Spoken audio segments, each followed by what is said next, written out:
Welcome back. It's good to be back with you today and to talk about what's on my mind, and hopefully we can learn something together. I always enjoy teaching because when I teach, I learn. I have to dig it out so I can impress you. Anyhow, today I wanted to talk to you about Jonah. You know, Jonah with the big fish. This is such an interesting story, and if you grew up in church, you probably have heard the story of Jonah and the fish since you were a child.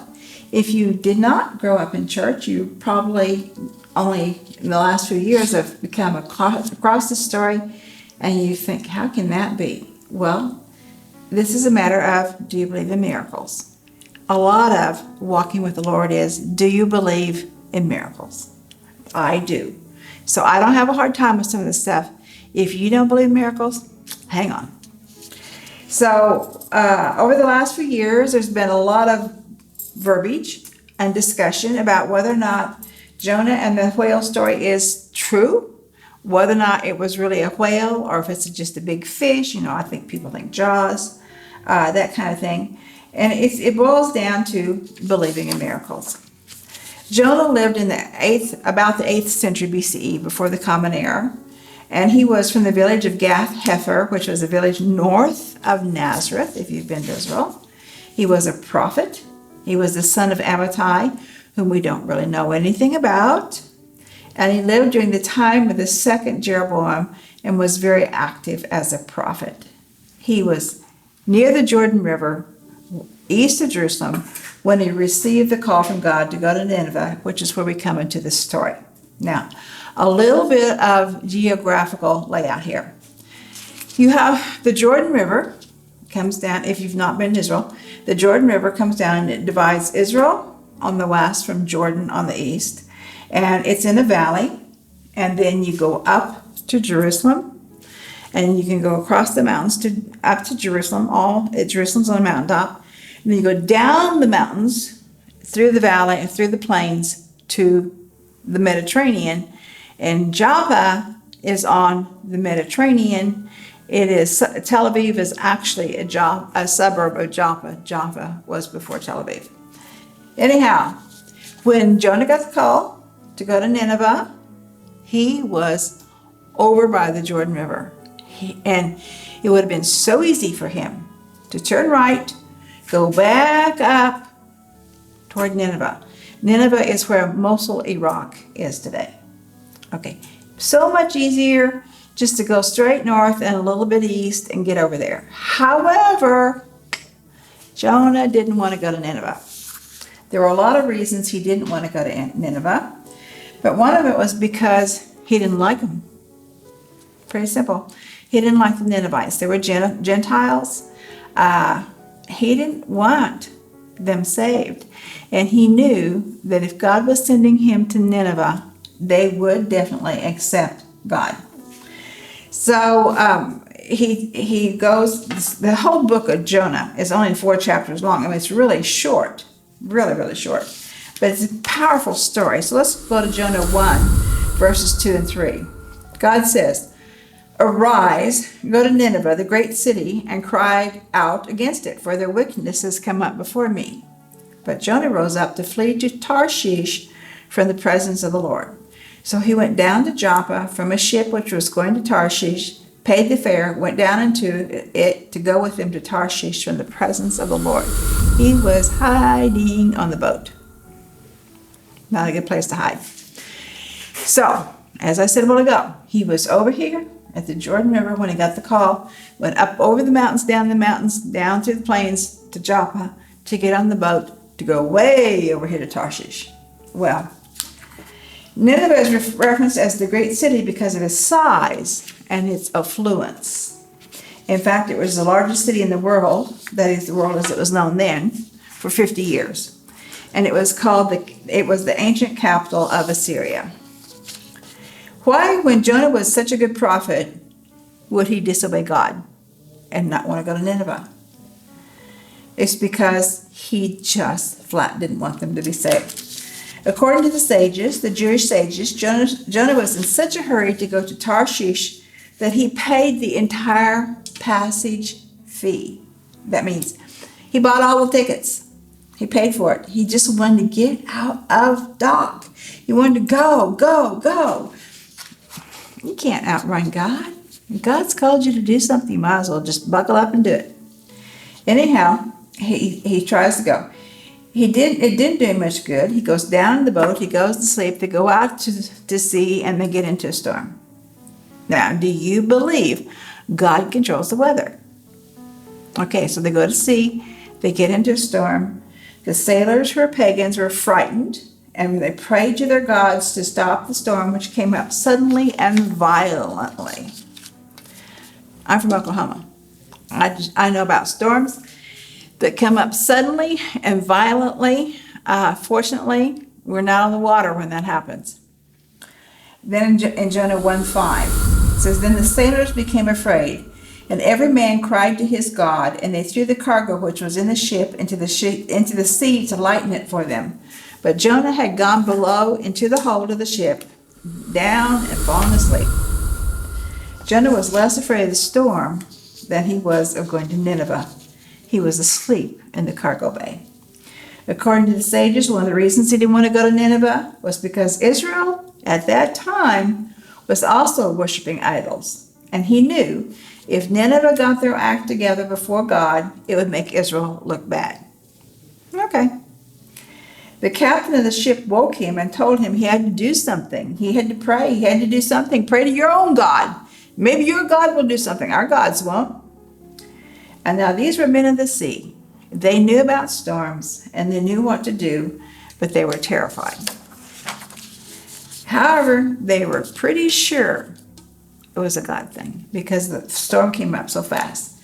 They decided to cast lots to see if they could determine if one of them was the cause for the devastating storm. And they continued casting the lots until it pointed to Jonah. And then they asked what he had done to cause the storm and to cause his God to be so angry. Now, I don't know about you, but I've been caught in a storm at sea. It's very scary. Very. I am not a good swimmer. My husband was an excellent swimmer, and he loved to scuba and snorkel. And so we went on this scuba snorkeling excursion, and we're novices. I mean, we're dryland people, and we're novices at this weather thing at sea. Here in Oklahoma, I'm pretty good at it. So we get on this boat and we see the storm clouds off in the distance, but it's over the ocean, and we don't know how to judge anything in the ocean. And so the boat is full of people for this excursion, and we go out to the diving spot, and the storm gets closer, and we can see it, and the water's getting choppier. And the captain of the boat, didn't seem to be too perplexed by any of it. So, you take your cues from the leader. And so the scuba divers were going to go down over here, and the snorkelers were going to go over here. And there was a reef, and there were some tiny islands. Well, because David had recently been sick, he had recently had the flu and wasn't up full steam. So he said, let's just go snorkeling, which is fine with me because I don't do scuba. And so we get out in the water, and we're going along, and I have this little kickboard as my security blanket, that and David, and I'm okay. And so we're out there in this really choppy water, and all kinds of things are going wrong, really wrong. And we're trying to go, and we keep pushed back by the waves. And finally we get to this little, actually it was a reef. And the waves are coming so hard. We tried to get up, and they would knock us over. And so I was getting water in my mask, and what happened was my hair had gotten caught in the mask and broke the seal and all this stupid stuff that was going on. We shouldn't have been out there. Anyhow, we had on orange gloves that we wear. And so we're just getting knocked over, and David is not strong enough to help me. So I did like this with my orange gloves, waves, help, and the waves knocked us over. Well, I saw, just as I got knocked over, that I saw somebody run on the boat. And so I thought, they're coming after us. And David said, well, they're not going to come get us. It's too choppy out here. We have to get ourselves in. And I said, we can't do that. We don't have the strength. Grabbed my kickboard, which was floating off, grabbed it, trying to stay side by side with him. because he had been sick, he didn't have the strength to keep going. And I thought, we're in trouble. We're really in trouble out here.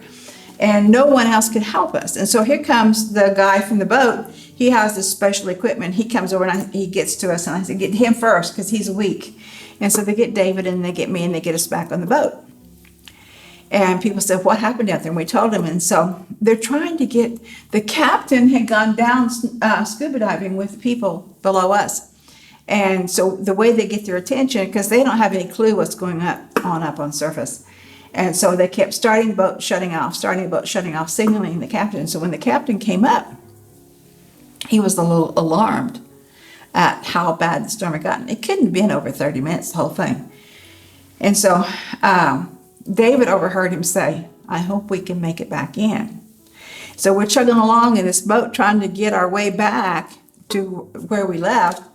And David said to me, he said, okay, if the boat capsizes, swim to the island there. And I'm going, really? Wow. I mean, I was scared. I was scared because I didn't have the confidence in myself as a really good swimmer. We think, well, as Christians, we're not afraid to die. Well, I wasn't afraid to die. I was just afraid to drown. I don't want to drown. Dying, yeah, that's okay. So here we have the people on the boat. I digress there. The people on the boat, the seamen, they're very adept at handling storms, and yet this is a storm that they cannot handle because they know it came from God. And so what do? In Jonah 1, verses 11 and 12, so they said to him, what should we do to you that the sea may become calm? For the sea was becoming increasingly stormy. He said to them, pick me up and throw me into the sea. Then the sea will become calm for you. For I know that on account of me, this great storm has come upon you. And when he said, pick me up and throw me into the sea, that's kind of like suicide by cop, isn't it? I mean, if you don't have the courage to do it yourself, act up, wave a gun, and the cops will shoot you. It's kind of what's happening a lot. And so why didn't he just jump in on his own? If he really thinks he's responsible for the storm, and once he jumps into the sea, once he's in the sea, the storm will calm, why didn't he just do the hero thing and jump in? Well, he needed to be thrown in for whatever reason. They didn't want to throw him in the sea. So according to what I was reading in the Sages, they take him by his arms and they dunk him in the sea down to his knees. Storm calms. They pull him back into the boat, storm rages again. They dunk him in up to his breast point, storm calms. They pull him back in, storm rages again. And finally said, throw him in. And so they throw him in, and then this big boat, big fish comes and swallows him. Thankfully, it wasn't a shark, but it was probably a whale. So it swallows him, and he's now inside the fish. Whoa. That's a stinky place to be. So they had tried really hard to save Jonah. They couldn't do it. So finally, and the actor's preservation, they threw him in. Jonah 2, verses 1 and 2 says, Jonah prayed to the Lord his God from the stomach of the fish, and he said, I called out of my distress to the Lord, and he answered me. I cried for help from the depth of Sheol. He heard my voice. Now, Jonah prays. He's a little slow on the upstart there, but I guess nothing can make you pray more than being stuck in the belly of a whale. I mean, you'd either want to die or get out of there. I think it's a little scary. And when we listen to his prayer, we see that he begins to get it. He begins to understand that he's expected to be alive. He's expected to do what he's going to do. And he's in the worst kind of predicament than when he was on the ship. And this predicament he's in stinks. It really stinks, smell-wise. And the prayer continues in verses 5 through 6. Water encompassed me to the point of death. The great deep engulfed me. Weeds were wrapped around my head. I descended to the roots of the mountains. The earth with its bars was around me forever. But you have brought my life up from the pit, O Lord my God. I can only imagine what this is like. God took him to the bottom of the earth and let him see the foundations of the mountains. That's pretty interesting. Well, you can say, well, how did he see them? I mean, he's in the belly of the fish. Does he have portholes that he's looking out? How does he see these? I don't know how he saw them. We're talking about miracles here. David and I took a mini sub excursion one time. We were in Barbados. And David was contemplating doing a night scuba dive. And so we decided we would take this little sub down at night. It was, like it hold 10 people. And so we bought the tickets and we get on the sub and we go down and down and down at night into the depths of the ocean. And it was comfortable, it was air conditioned, and it was peaceful and a nice, gentle, sloping descent. Well, when we get down there, they turn off all the lights on the sub. That's a little scary. But we had scuba divers that accompanied the sub. And so they were swimming around outside, and over the PA system, the captain would tell us what we're looking at, and they would swim over and they would highlight with their lights the thing that the captain's telling us about, the reef or the sea life or whatever, all that stuff. I don't like it. So anyhow, we discovered nightlife on the ocean, and David decided he wasn't going to do the night dive, which I was really glad. But anyhow, here we were in this very comfortable environment. No seaweed around our heads, nothing like that. And yet here we were a little bit intimidated by it, and yet we were totally safe. Now, imagine being inside that wet, stinky, smelly whale's belly, and fish swimming in, fish swimming out. I don't know what all happens in there. I don't want to know. Anyhow, the point being was Jonah was in trouble. He was in deep trouble. So he repents. He repents and he calls out to God, and then God lets him out. In Jonah 2, verses 7 through 9, while I was fainting away, I remembered the Lord, and my prayer came to you in your holy temple. Those who regard vain idols forsake their faithfulness, but I will sacrifice to you with a voice of thanksgiving. That which I have vowed I will pay. Salvation is from the Lord. Okay, I get it. I think that's what Jonah said to himself and to God. Okay, I get it. You have everything under control, and I want out of this fish. I need to accept your will. Okay, I get it. I'm going to do what you tell me to do. Then he says, salvation is from the Lord. That's right. Perhaps he hadn't thought about that one. Perhaps he hadn't thought it through. Anyhow, then he gets vomited out. Gosh, what a mess. Well, fortunately, he had a long ways to go till he got to Nineveh, because he gets vomited out on the shoreline of the Mediterranean. And I looked it up on Google, and it's about 600 miles from there to Nineveh. Now, it's no highways, no traffic lights, no vehicles. He's going to have to hike it, or he's going to have to catch a camel, hitchhiking, whatever he's going to do to get to Nineveh. So he has time to get aired out, cleaned up, and aired out before he gets there. And so I'm sure he also did a lot of thinking and a lot of praying on that little journey. It took several days to get there. And it was good for him to walk, and it was good for him to talk. When he got to Nineveh, he had other things to face. In Jonah 3, verses 3 and 4, so Jonah arose and went to Nineveh according to the word of the Lord. Now Nineveh was an exceedingly great city, a 3 days walk. That means it's about 60 miles wide. That's wider than Oklahoma City. Then Jonah began to go through the city 1 day's walk, and he cried out and he said, yet 40 days and Nineveh will be overthrown. Okay, now, if you have a city that's 3 days wide, and in 40 days it's going to be overthrown, so if you start proclaiming that as soon as you come in one gate, and you have 3 days until you get to the other gate, then those on the other side don't have as much time to get their act together as the ones when you first came in. So according to the sages, what he did was he walked a day's journey into the heart or the city, the center of the city. Would have to have been a day and a half journey if he was going to be dead center. And so he calls out to the people. How he calls out, I don't know. Maybe he had a megaphone type thing. I don't know what they had then. Or maybe the trumpet blowers heard him. Maybe there was a trumpet sound. I don't know how he did it, but somehow God allowed this sound to, let's just say it ricocheted through the whole city. And all of Nineveh heard it. And they all repented. Truthfully, Jonah was the most successful prophet there ever was, because he calls out, he says, if I go to Nineveh, they will repent and they will get saved. And that's exactly what happened.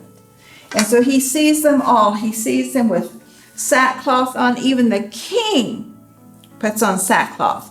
And they're praying and they're repenting and they're calling out to God. And it's a place that's financially bankrupt. It's a place that's spiritually bankrupt. They have nowhere to turn. And they've had some wars. They've had famine. They've had a plague.